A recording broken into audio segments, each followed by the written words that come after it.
Oke, Gimana? silakan Pak dimulai saja untuk ulasan market hari ini ya yang bisa bermanfaat untuk kita semua. Membahas mengenai market review yang kemarin ya, dari data segi fundamental dan data ekonomi.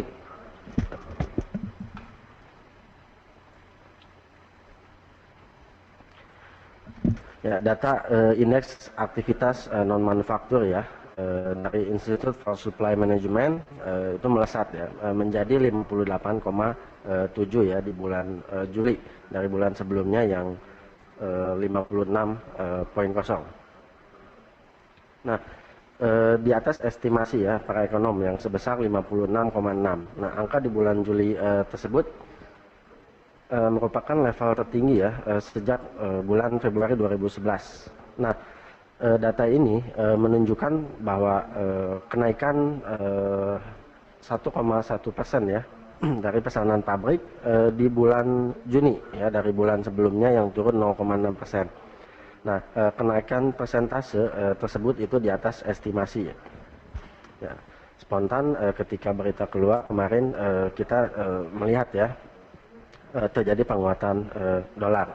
Ya, selain itu penguatan dolar juga terhadap yen Jepang, kemudian mata uang euro setelah data ekonomi yang naik melampaui estimasi itu ikut juga dipicu oleh karena kenaikan yield obligasi Amerika Serikat ya pada tenor 10 tahun ya, yang menguat ke level 2,52% ya, dibanding penutupan sehari sebelumnya ya, yang di 2,49%. Nah, Departemen Tenaga Kerja Amerika Serikat juga melaporkan ya aktivitas di mana factory orders itu melonjak 1,1% di bulan Juni ya, sementara indeks ISM untuk sektor jasa Amerika Serikat itu tumbuh ke laju tercepatnya dalam 9 tahun terakhir ya, dibanding bulan sebelumnya yang berada di titik terendah 4 tahun ya. Nah, sekarang kita lihat dari segi teknikal ya, bahwa eh, penguatan dolar ya itu terlihat sejak awal Juli ya. Awal Juli setelah harga sempat menguji ke level 79,70 ya, tepat di area Fibo 61,8% ya. Nah, kemudian dia mencoba rebound ya, seiring membaiknya data ekonomi Amerika Serikat ya, sebagai tentunya katalis positif bagi mata uang dolar. Nah, target lanjutannya apabila dolar tetap menjaga momentum bullishnya ya, saya melihat adalah area kisaran 82,40 ya. Jadi fokus market juga mungkin akan terlihat uh, akan data ekonomi yang membaik, yaitu akan mendrive atau mendorong the Fed untuk menaikkan suku bunganya ya. Jadi ini fokus market. Selanjutnya dari Jepang ya. Beberapa hari lalu Shinzo Abe ya itu mempromosikan teknologi Jepang dan produk di 5 negara Amerika Serikat ya, bagian tengah dan selatan ya, bersama-sama dengan eh, sekitar 70 pebisnis ya, leaders di Jepang ya. Nah, negara Amerika Tengah dan Selatan itu memiliki pasar yang sangat besar ya, dengan total populasi 600 juta dan ekonomi yang bertumbuh. Kemudian Jepang dan Brasil juga melakukan kerjasama ya, teknologi dalam pengembangan sumber daya kelautan. Ya. Abe juga menekankan pada konferensi pers ya di Sao Paulo pada Sabtu lalu bahwa ia berhasil mengembangkan peluang pasar ya bagi perusahaan Jepang di wilayah tersebut. Ya, dan itu merupakan jelas tujuan utama dari akhir perjalanannya ke luar negeri. Ya. Di Meksiko juga yang memiliki cadangan gas shale terbesar ya, ke-6 di dunia, Abe membuka jalan bagi impor gas alam ke negara Jepang. Ya, sedangkan di Chile, Abe menghadiri upacara pembukaan ya di Caserones Copper Mine ya, yang pengembangannya itu sepenuhnya didanai oleh perusahaan-perusahaan di Jepang ya. Sementara untuk pekan ini di Jepang, untuk Jepang sendiri tingkat suku bunga BOJ, kemudian leading indikator itu masih menjadi fokus ya untuk pergerakan Jepang yang nantinya hari Jumat itu ada BOJ press conference. Nah, sekarang kita lihat dari segi teknikal. Ya, apabila kita lihat yen kembali melemah ya terhadap dolar ya setelah beberapa data yang dirilis yang Amerika Serikat itu cukup rapi ya, cukup baik ya. Nah, setelah keluar dari pola descending triangle ya, resisten 103 ya nampaknya akan menjadi gerbang pertama ya sebagai target awal kenaikan dolar yen ya, dengan target lanjutan 104 yang merupakan harga tertinggi di awal bulan April lalu. Ya, namun waspada ya karena kondisi RSI yang sudah memasuki level overbought ya, di mana upper trend line pada pola descending triangle sebelumnya itu memungkinkan untuk diuji ya, apabila market menginginkan terjadinya koreksi sebelum melanjutkan penguatannya. Ya. Kalau untuk di Jepang, ya, ya ini ada pertanyaan untuk beberapa tadi kerjasama yang dilakukan oleh Jepang. Nah, apakah ini memungkinkan kalau kita melihat kan dari data sebelumnya, data ekspor Jepang ini mengalami penurunan ya, terutama sejak kenaikan tarif pajak penjualan yang dilakukan oleh Jepang terutama. Nah, apakah hal itu bisa membuat untuk Jepang sendiri, terutama dalam hal perekonomiannya ini mengalami kenaikan dengan kerjasama-kerjasama yang sebelumnya? Dan bagaimana nanti perkiraannya untuk masalah mata uang dari Japanese yen itu sendiri? Tentunya yang harus kita perhatikan adalah kerjasama yang dilakukan kan memang sedang dilakukan ya, dan memang belum sepenuhnya terjadi ya. Jadi mungkin terasa efeknya ya beberapa bulan atau tahun mendatang. Nah, sementara ini kalau misalkan kita lihat ya bahwa sempat beredar bahwa para petinggi BOJ ya cukup resah ya dengan mulainya muncul adanya tanda-tanda bahwa perekonomian negara tersebut mulai melambat ya pasca dinaikannya tarif pajak ya penjualan di bulan April lalu. Nah, memang kalau dilihat dari kondisi saat ini ekspor Jepang itu mengalami penurunan. Ya, dan tingkat produksi industri juga tercatat turun ya kemarin ini. Nah, tentu ini bukan sinyal yang positif ya dalam kerangka kerja pemulihan ekonomi suatu negara. Ya. Nah, beberapa ekonomi ternama juga mulai memangkas ya perkiraan pertumbuhan ekonomi di Jepang ya. Terutama setelah data ekonomi lokal di Jepang ya untuk kuartal pertama itu sudah dirilis semua. Ya, adapun beberapa data yang dirilis itu cukup mengagetkan ya, bahwa turunnya angka penjualan retail di luar perkiraan, dan output juga mengalami penurunan ya terbesar di bulan Maret 2011 yang lalu.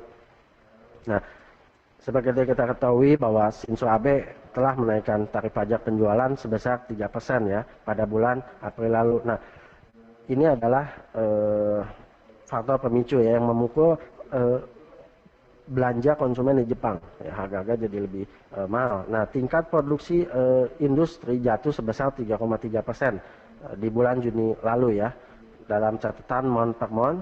Ya. Nah, penurunan tertajam itu merupakan lebih dari 3 tahun ini.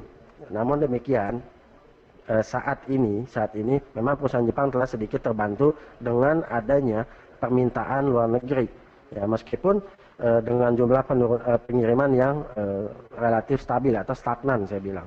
Nah, selama masa kepemimpinan oleh Shinzo Abe ya sejak Desember 2012 ya, sebenarnya itu kurs yen terhadap dolar Amerika Serikat itu telah melemah sekitar 17% ya hingga saat ini. Nah, ekspor yang turun 1,1% di kuartal kedua jika dibandingkan dengan kuartal pertama yang hanya turun 1%.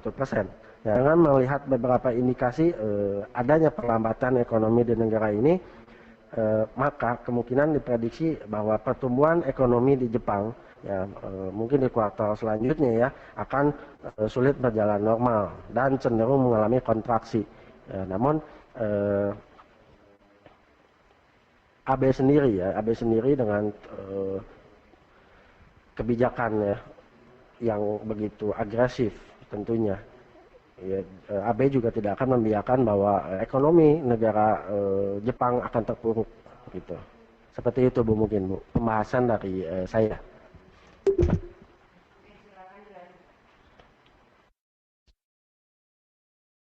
Nanti mungkin pembahasan sedikit tentang saham Jepang ya, Nikkei terutama. Kita lanjutkan.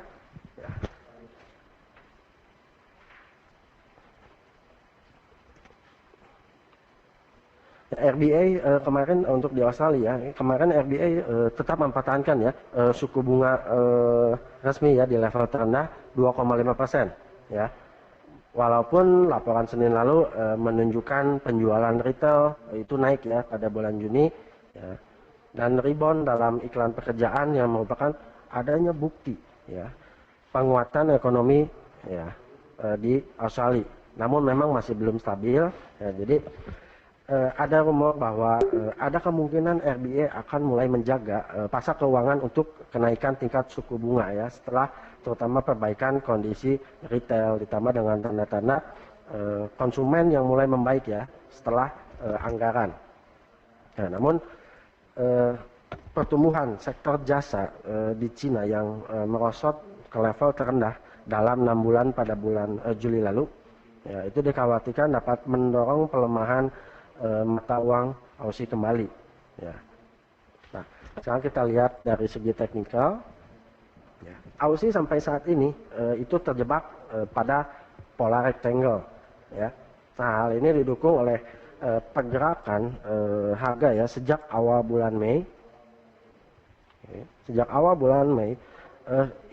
sampai saat ini ya itu bergerak di kisaran 0.92080 ya sebagai kunci support dan 0.94975 yang merupakan kunci resisten ya. Nah, ini kita lihat dari kacamata grafik daily ya tentunya. Nah, di mana penembusan salah satu level tersebut akan memberikan arah yang lebih jelas. Itu untuk di Aussie. Kita lanjut ke Eropa. Ya. Ya, ada berita melansir bahwa kelebihan likuiditas ya yang dimiliki oleh bank zona Eropa ya itu akan jatuh ya menjadi 100 miliar euro pada bulan September nanti. Ya, ketika ECB menawarkan putaran kas murah ya untuk pemberi pinjaman. Ya, jejak pendapat Reuters dari terhadap pasar uang euro yang menemukannya. Nah, bahwa kelebihan likuiditas atau extra cash ya, untuk bank itu terus melebihi dan melampaui kebutuhan sehari-hari.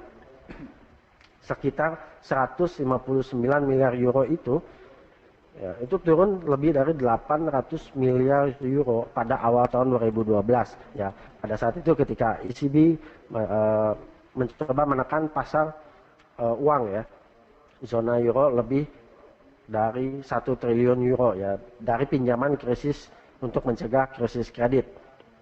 Ya. Nah, kelebihan likuiditas yang telah anjlok karena bank telah siap untuk melunasi lebih dari setengah pinjaman krisis ya, yang jatuh tempo pada bulan Desember dan Februari.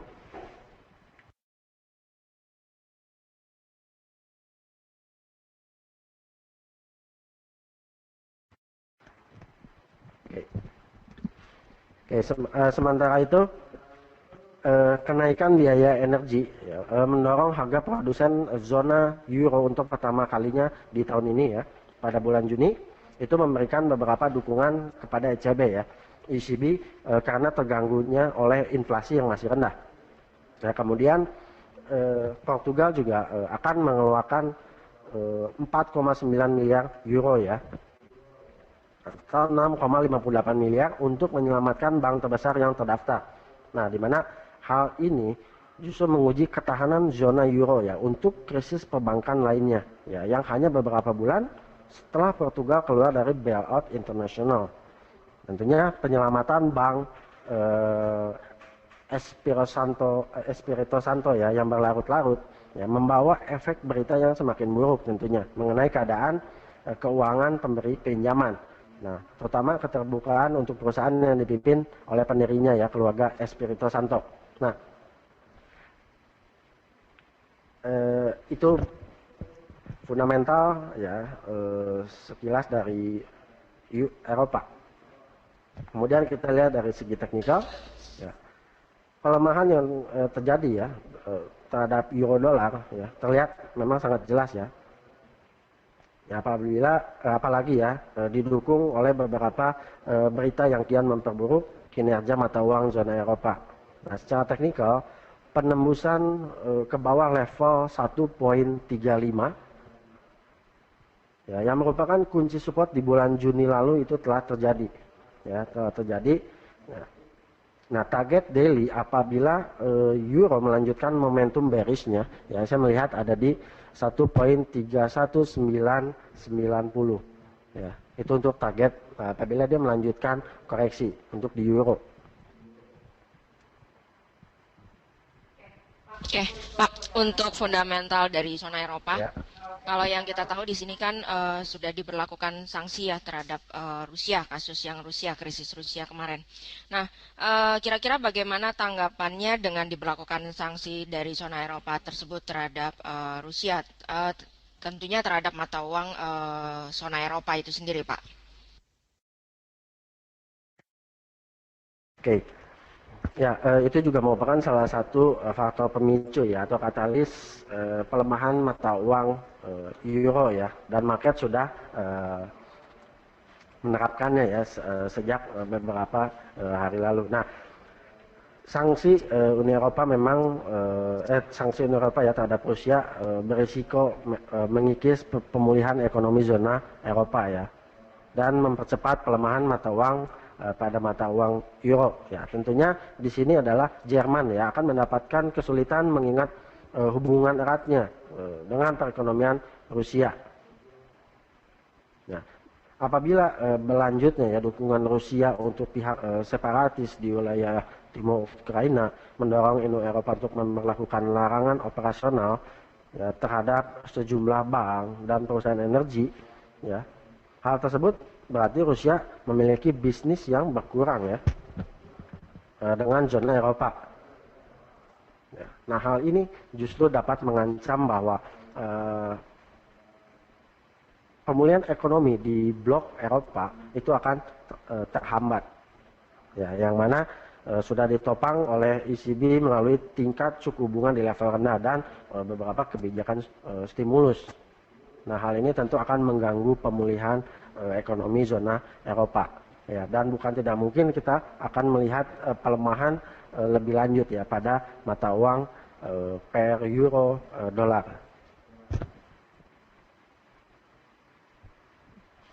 Jelas, Bu?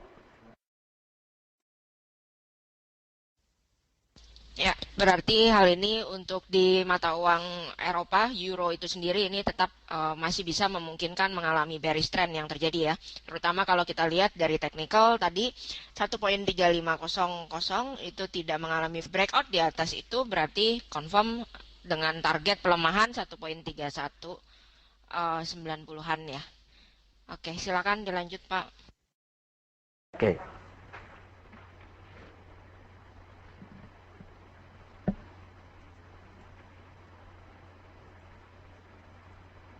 Baik, sekarang kita lihat di pound sterling ya. Kemarin data aktivitas indeks sektor ya pada bulan Juni itu naik ya 59,1 dari bulan sebelumnya yang sebesar 57,7 ya. Ini merupakan di atas estimasi ekonomi yang sebesar 58,1 ya. Nah, ada juga pembangunan di Inggris ya yang berakselerasi bulan lalu pada tingkat tercepat sejak November ya 2003 itu mengarah ke rekor kecepatan penciptaan lapangan kerja ya dan kekurangan pasokan. Nah, Bank of England juga mengatakan bahwa kekurangan rumah baru adalah merupakan alasan yang mendasar cepatnya kenaikan harga rumah di Inggris yang telah meningkat sekitar 10% ya pada tahun lalu, ya, yang mana hampir 2 kali lipat ya, di London ya menurut beberapa survei. Nah, market ya, mengatakan ada permintaan yang kuat untuk bahan bangunan pada bulan Juli, ya, menempatkan tekanan tambahan pada pemasok dan tercermin ya di sana adanya kenaikan tajam pada waktu pengiriman oleh vendor. Nah, apabila kita lihat dari segi teknikal, ya, tidak berbeda jauh dengan mata uang major lainnya. Ya, sejak pekan lalu pound sterling juga melemah terhadap dolar. Ya, dari segi teknikal, ya, pelemahan yang terjadi sudah memasuki kondisi oversold ya.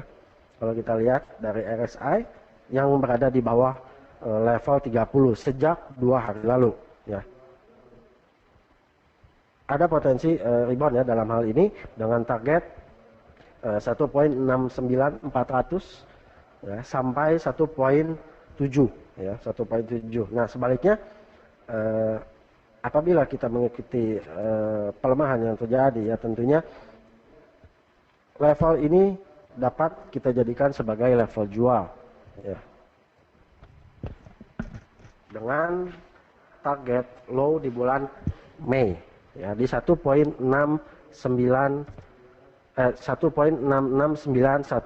ya.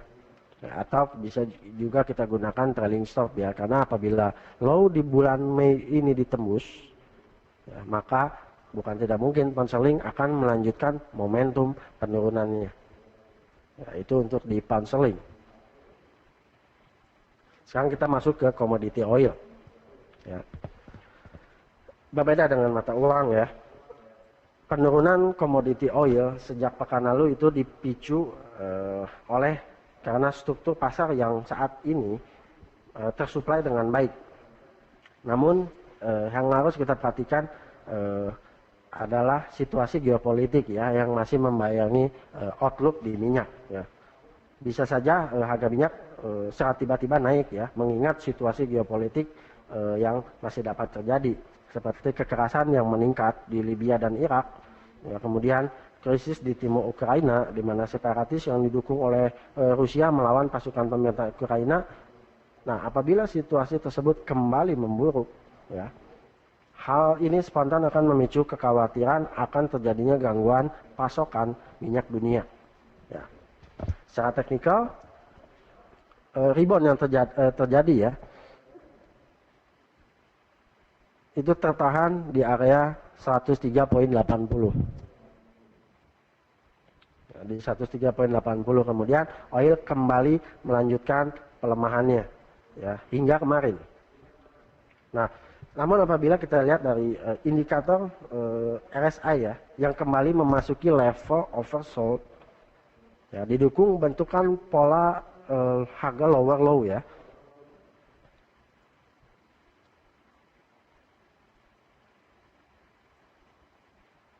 Oke, bentukan harga lower low mengindikasikan adanya potensi oil ya untuk kembali mencoba rebound, apalagi situasi geopolitik misalkan kembali memanas nantinya. Ya, ini merupakan hal penting yang harus kita waspadai apabila ingin trading di gold, di oil, sorry.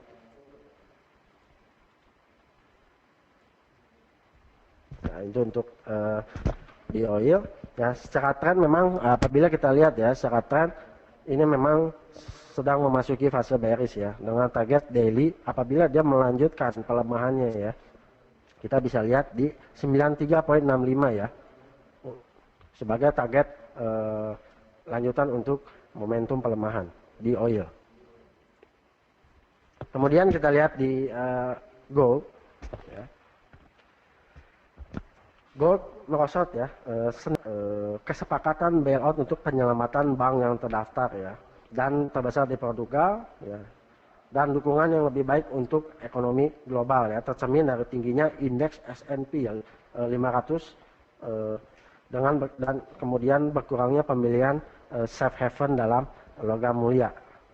Ya, itu jelas menekan gold. Nah, emas saat ini melemah ya sejak 6 hari terakhir ya. Setelah serangkaian data ekonomi Amerika Serikat itu mendorong pertumbuhan ekonomi yang kuat, terutama pada kuartal kedua minggu lalu ya, yang mengarah pada aksi jual di emas. Nah, membaiknya data ekonomi ya, dalam beberapa bulan ke depan tentunya akan menjadi fokus bagi para investor atau trader gold ya, karena ini merupakan agenda dari The Fed, ingat, untuk menaikkan tingkat suku bunganya ya, yang tentunya akan mengurangi daya tarik gold dan memicu aksi taking profit apabila gold kembali mengalami penguatan ya, terutama kita ingat gold sudah mendekati bulan September ya, yang secara historikal menjadi mimpi buruk bagi para trader yang memiliki posisi buy ya. Walau tidak selalu begitu, namun histori menunjukkan seperti itu ya. Nah, kita lihat secara teknikal ya. Dari segi teknikal bearish channel sudah terbentuk ya. Dan level 1280 yang juga merupakan Fibo 61.8 ya, sampai saat ini ya menjadi support yang menahan penurunan gold ya sejak beberapa hari lalu. Nah, saya melihat selama level tersebut terjaga ya, harga akan tetap di kisaran level 1280 sampai 1300 ya untuk hari ini. Nah, waspada apabila level 1280 ini ditembus ya, maka akan memberikan peluang bagi gold untuk melanjutkan pelemahan ya dan menguji level 1260 ya. Serta kunci support yang ada di 1240 ya, yang merupakan low di bulan Mei tahun ini ya, bisa saja kembali diuji dalam beberapa minggu ke depan ya. Apabila terjadi penembusan dan closing di bawah 1280 ya. Itu yang saya lihat dari emas. Ya, kemudian kita lihat Nikkei. Ya, saham Jepang ya bergerak turun ke level terendah ya, pada Senin lalu ya, dengan sektor financial dan transportasi laut yang memimpin kerugian ya, karena penjualan yang terjadi pada saham Amerika Serikat. Ya, kemudian adanya kekhawatiran ya atas berlanjutnya risiko default utang Argentina, yaitu turut menjadi pemicu investor menjauhi aset-aset berisiko.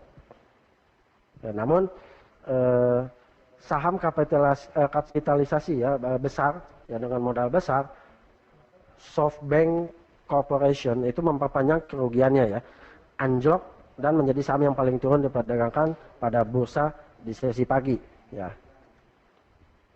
Nah, sekarang kita lihat dari technical performa indeks Nikkei ya, sebenarnya terbilang cukup baik ya. Namun aksi taking profit ya, terjadi setelah harga menyentuh ke level 15.770.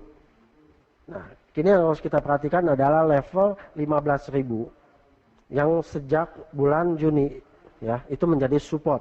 Ya, apabila level tersebut ditembus, maka target penurunan pertama adalah 14.780 ya, diikuti dengan level 14.600 ya sebagai tentunya target lanjutan untuk momentum penurunan dari Nikkei. Ya, sekarang kita lihat dari Hang Seng ya. Sektor finansial ya dan perusahaan batubara itu memimpin penguatan setelah bursa China itu ditutup ya di level tertinggi dalam 7,5 bulan ya di hari Senin. Nah, meningkatnya performa ekonomi ya, kemudian reformasi pasar ya, itu merupakan program terdahulu yang direncanakan atas bursa Hong Kong ya, menurut juru bicara China Securities Regulatory Commission ya. Itu menggambarkan rally terakhir di bursa saham China itu disebabkan karena performa ekonomi yang mulai membaik. Nah, sekarang kita lihat dari segi teknikal ya. Hang Seng memiliki performa yang cukup baik ya, terutama setelah harga berhasil lepas dari 23.633 yang sebelumnya menahan kenaikan Hang Seng pada beberapa pekan sebelumnya. Namun kenaikan nampaknya cukup terpuaskan ya di level 24962 ya sebagai level tertinggi saat ini. Ya, nah, target koreksi untuk Hang Seng ya saya melihat di level 24.000 ya. Dan level 23633 kini akan menjadi support cukup kuat ya yang seharusnya menahan penurunan Hang Seng ya untuk melakukan koreksi lebih lanjut. Nah, oleh karena itu selama harga bertahan di atas level ini ya, nampaknya momentum bullish pada Hang Seng akan tetap terjaga ya. Kemudian kita lihat di Kospi ya. Dari segi fundamental ya kenaikan sejak pekan lalu ya itu dipicu oleh pembelian oleh investor asing ya dan dalam negeri. Nah, investor asing sendiri melakukan pembelian bersih ya sebesar 210 miliar won atau setara dengan 194,54 juta US dollar. Ya, sedangkan investor institusional dalam negeri itu melakukan penjualan bersih sebesar 153 miliar won ya atau setara dengan 148,08 juta dolar US. Nah, ada saham media ya, saham media dan hiburan itu memimpin penguatan ya di saham Kospi ya, ditopang oleh perusahaan bioskop raksasa ya, CGV ya, Corporation Ltd Limited yang naik sekitar 5%. Nah, industri tersebut sedang menyeimbangkan hari terbaiknya di tahun ini ya atas harapan akan kesuksesnya film Korea yang baru dirilis ya yang berjudul Roaring Currents. Ya, ini kalau saya lihat filmnya cukup menarik. Nah, sekarang kita lihat dari segi teknikal ya sejak pertengahan Juli lalu ya, performa indeks Kospi juga terbilang cukup baik ya, terutama dengan mencatatkan harga tertinggi ya di tahun ini di level 274,55. Nah, yang kemudian memasuki level overbought yang ditunjukkan oleh indikator RSI yang di atas 80. Nah, nampaknya koreksi sedang terjadi ya di Kospi. Nah, target koreksi untuk indeks Kospi adalah di kisaran 263,67 ya sampai 265,75.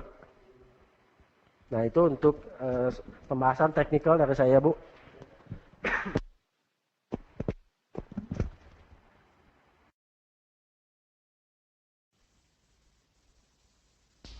Oke, ya sedikit tambahan saja untuk fundamental di oil ya terutama. Ya, di sini ada laporan juga untuk masalah tadi sudah dibahas juga dengan Pak Wanfu, masalah penurunan yang terjadi untuk di harga minyak ya. Ini juga diakibatkan dengan adanya supply yang memang sudah diantisipasi dengan adanya kekhawatiran yang dapat mengganggu produksi untuk masalah geopolitik yang terjadi. Ya, dan kalau kita lihat di sini ada laporan mengenai produksi minyak. Kalau kita melihat dari Libya, di sini telah mengalami penurunan. Kalau diperhatikan laporan ini adalah dari berdasarkan dari pekan kemarin ya. Itu adalah dari yang tadinya 500.000 ini sekarang menjadi 450.000 barrel per harinya. Ya, kemudian kalau kita perhatikan juga untuk masalah ekspor minyak dari Irak, ya jangan kalau kita tahu Irak ini adalah produsen terbesar kedua OPEC ya. Ini mengalami kenaikan, ini menjadi rata-ratanya adalah 2.442.000 barrel per harinya pada bulan Juli. Ya, dan kalau diperhatikan dari bulan yang sebelumnya yaitu bulan Juni itu adalah mengalami kenaikan ya dari yang tadinya bulan Juni itu adalah 2.423.000 ya. Meskipun kalau kita perhatikan untuk masalah gerilyawan negara Islam ini telah memperketat cengkaman mereka untuk di utara negara tersebut. Ya, dan itulah untuk beberapa ulasan dari fundamental untuk di oil tambahan ya. Dan kalau kita perhatikan tetap secara tren ini kemarin oil juga membentuk double bottom yang perlu diperhatikan.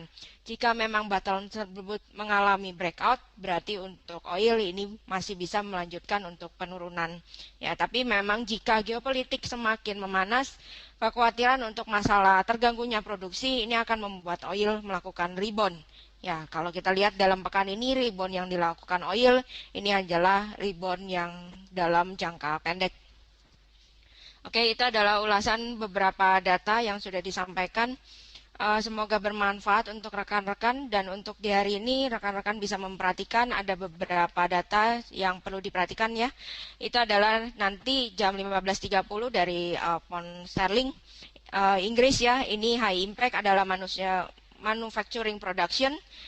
Dari forecast para analis ini adalah 0,7% dari yang sebelumnya minus 1,3%. Ya, kemudian untuk rekan-rekan yang bertransaksi di US dollar Kanada, ini adalah trade balance dari negara Kanada. Kalau dilihat dari ekonominya minus 0,1 billion dari yang sebelumnya minus 0,2 billion. Ya, kemudian ada trade balance juga yang tidak kalah penting, ini adalah dari Amerika. Secara forecast dari panelalis tidak terlalu beda jauh dibandingkan dari data yang sebelumnya ya.